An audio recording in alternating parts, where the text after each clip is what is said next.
Hello everyone, welcome to my channel Conceptual Genetics and Breeding. So in today's video we will discuss about WTO, that is World Trade Organization. In our last video we have discussed about the GATT, that is General Agreement on Tariffs and Trade, and we have said that in the last of the video that in 1995 that GATT was converted into WTO, that is World Trade Organization. So in this video we will discuss about the principles and what are the objectives of WTO. So let's start today's video. So first of all, what is World Trade Organization? So World Trade Organization, it is a global organization that deals directly with making rules and regulations among the nations with respect to trading. So basically they inherit the basic motive of making rules and regulations among the nations for trading. Likewise, GATT was working in the field of trading. They also worked in the field of trading and making rules and regulations and making negotiation between the countries, among the countries, so that international trade may become smoother. Okay, so WTO also act as a forum that negotiates the trading agreements and settles down the trading disputes among the countries by providing support and fulfilling the need of developing countries. So basically between the countries proper agreement should be there and smooth trading should be there. It is the motive of World Trade Organization. So with this objective, it was constituted on the 1st January 1995. India also joined the WTO in 1995 and became a founding member of World Trade Organization. And the headquarter of WTO, it is in Geneva, Switzerland, and it consists of 164 countries. And the prime focus of WTO is to provide benefit to all the traders in the world. So now we will discuss about the governance structure of WTO.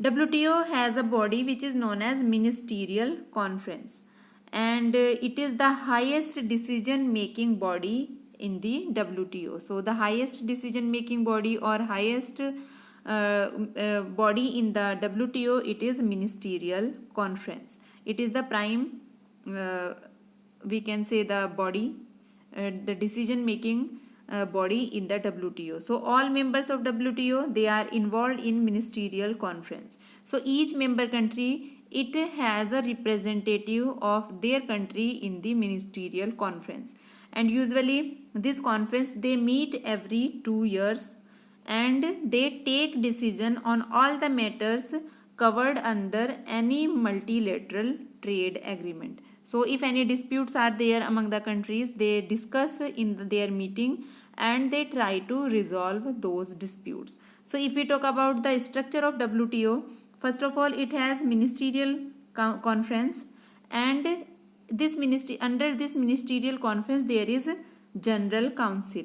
General council is to settle the disputes among the body or among the countries, and also they review the trade policy. And this general council, it is divided into three, that is good council, intellectual property council, and service council.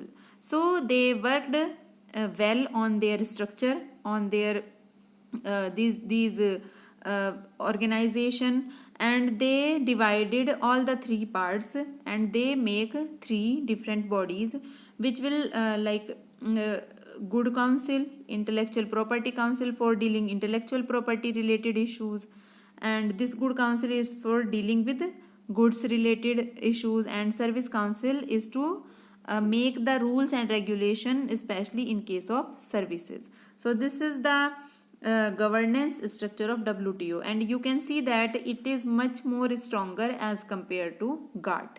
So they worked well on this part, this aspect. And why WTO replaced GATT, or we can say why GATT converted into WTO? Because there were several problems which were continuously associated with the GATT. One was the legal problems, specifically in the agriculture and textile areas. So there were legal issues, there were IPR related issues which were not tackled by the GATT.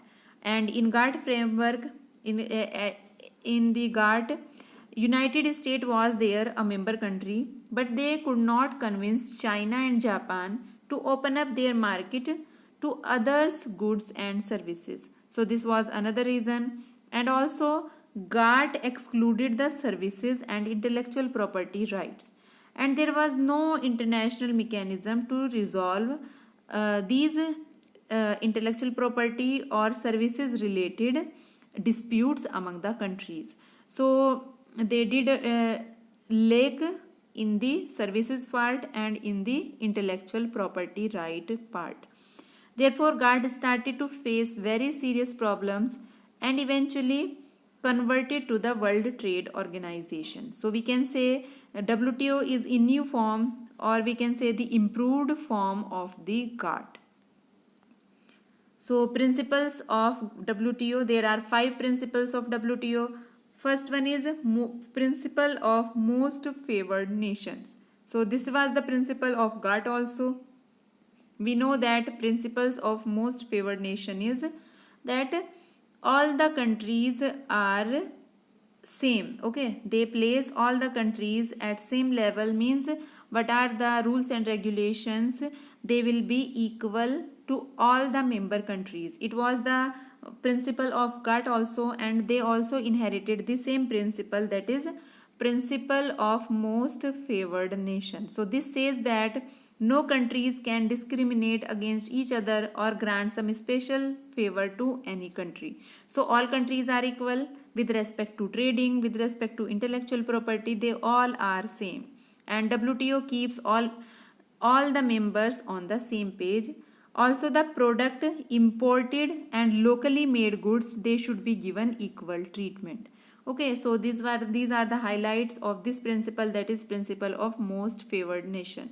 Second one is free trade through negotiations. So likewise GATT, they negotiated this we can say the tariffs, and they reduced tariffs by negotiation.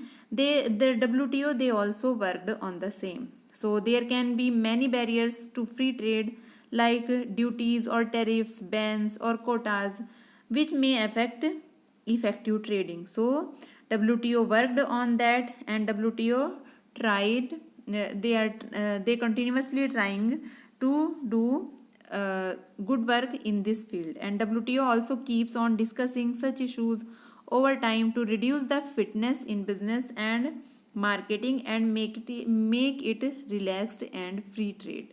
So basically this is the second principle of WTO, that is free trade through negotiation.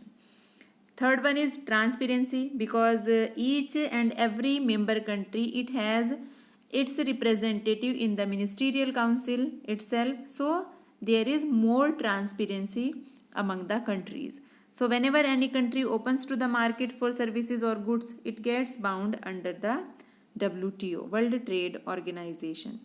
Next is promoting fair competition among the countries, because we all know that if there is no competition, there will not be improvement in the services. So especially in the field of agriculture, intellectual properties and services provided, there are many agreements of WTO which provide fair competition.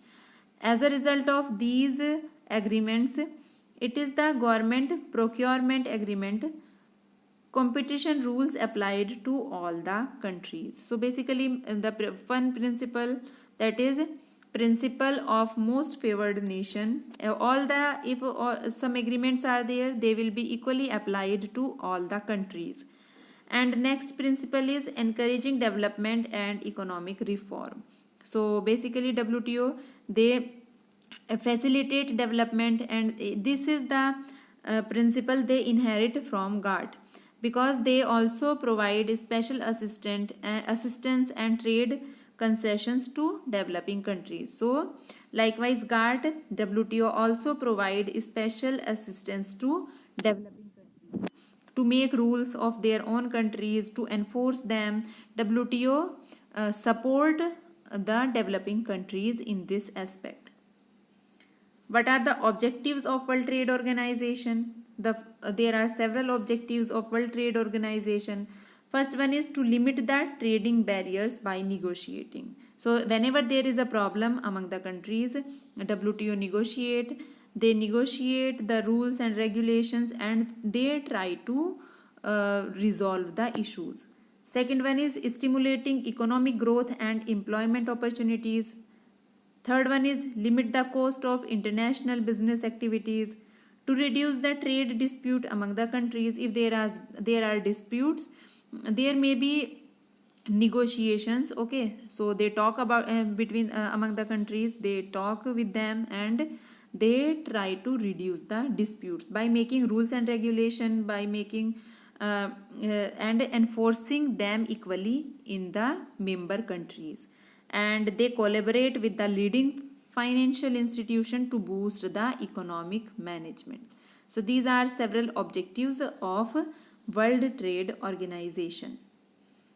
Agreements of World Trade Organization. The major agreement under World Trade Organization means if any country will sign the WTO, okay, they will sign that they became the member country of WTO, so they have to follow several agreements.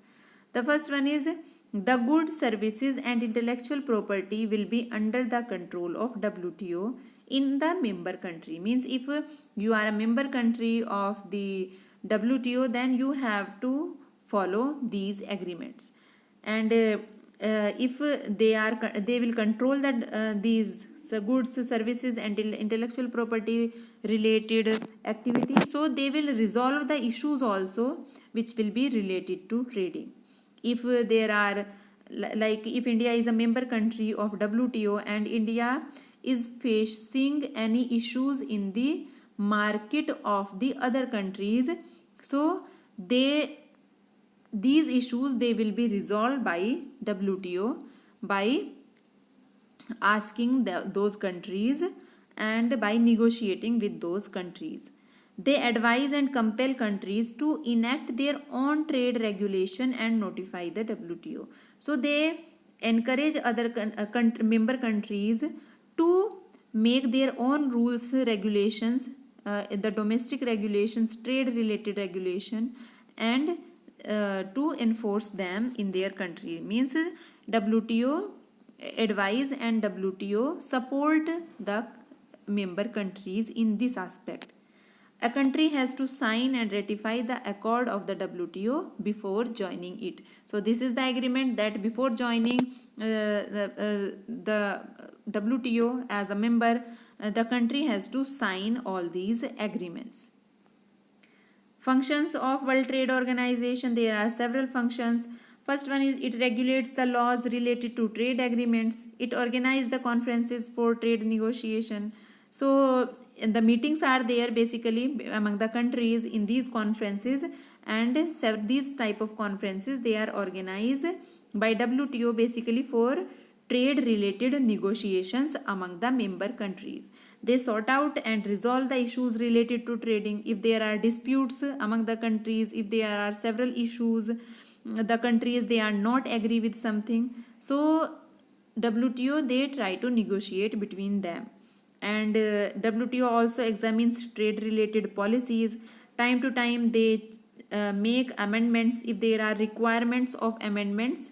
For these policies they do that also. So they examines them time to time, and they consult and cooperate with economic organizations also for the betterment of trade.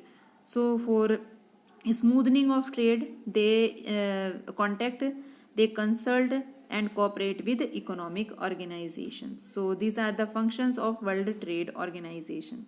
So I hope the objective and the function and the works of WTO they are clear to all of you now. Thank you so much.